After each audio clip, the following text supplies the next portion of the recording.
chance to move the molecule about and practice selecting things, let's have a go at tidying this image up a bit. Right, so first thing we're going to do, we're going to go down here, we're going to make sure we're on selecting objects, we're going to select the whole thing. There we go. Now what you can do, if you right click, you get this menu appearing, and what we're going to do is go down to show. In fact, we're going to go down to hide, and then we're going to go hide everything. So everything's now disappeared. That gives us a nice blank canvas. All these dots represent the atoms that have been selected. So just click anywhere on the screen. There we go, and they'll all disappear.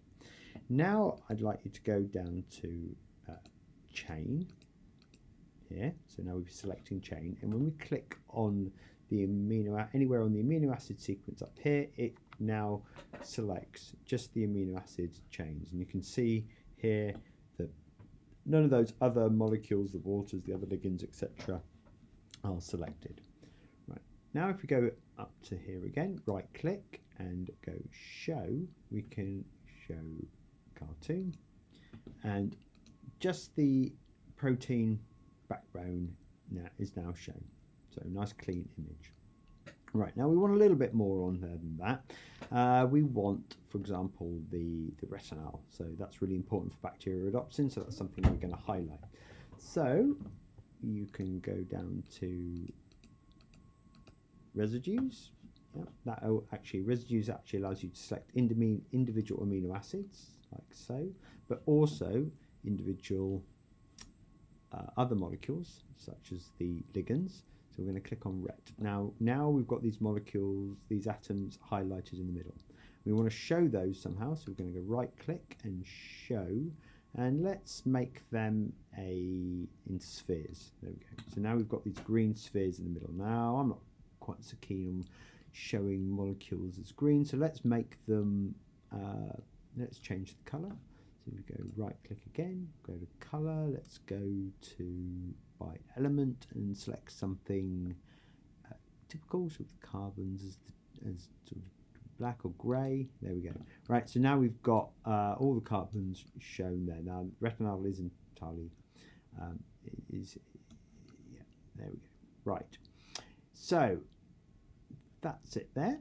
Now I'm thinking we want something that's a little bit more detailed than that. Oops. So a really useful thing to do as well is to open up another window. So if you go up to settings and edit all, you now get another tab opening up, and this has a huge number of different settings you can change. Now I want to change how big the spheres are, so we're going to use the filter here to find spheres, and we're going to go to sphere scale. We take those down a bit, so say 0.5.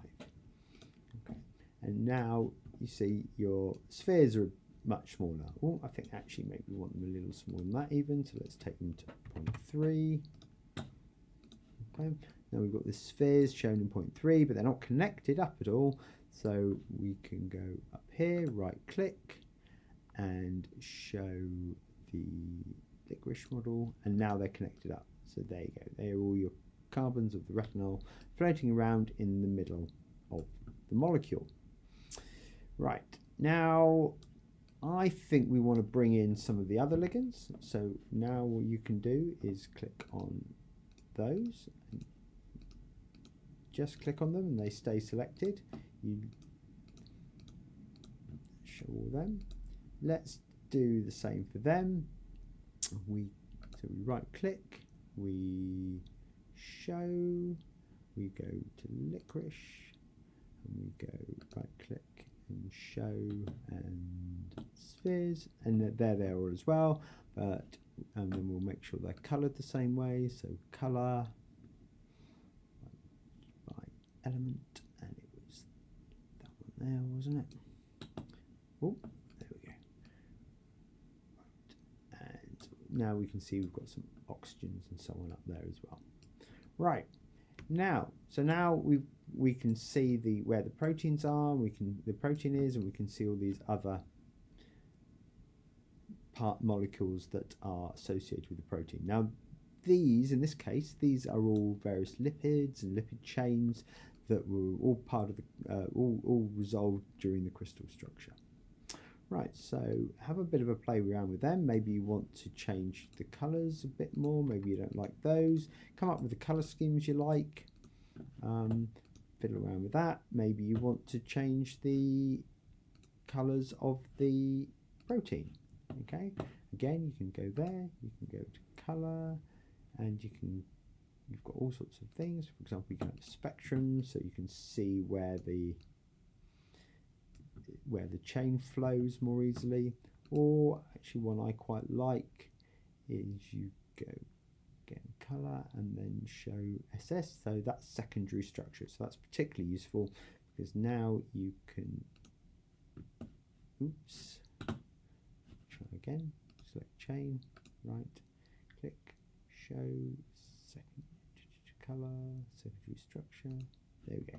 So now you can see all the different secondary structure of the protein as well. So the helices are shown in red, and the beta strands and sheets are shown in yellow, and the loops are shown in green. Right, so fiddle around with that. I have to say that colour scheme is particularly ghastly. So find one that you like, and we'll get back to you in a minute.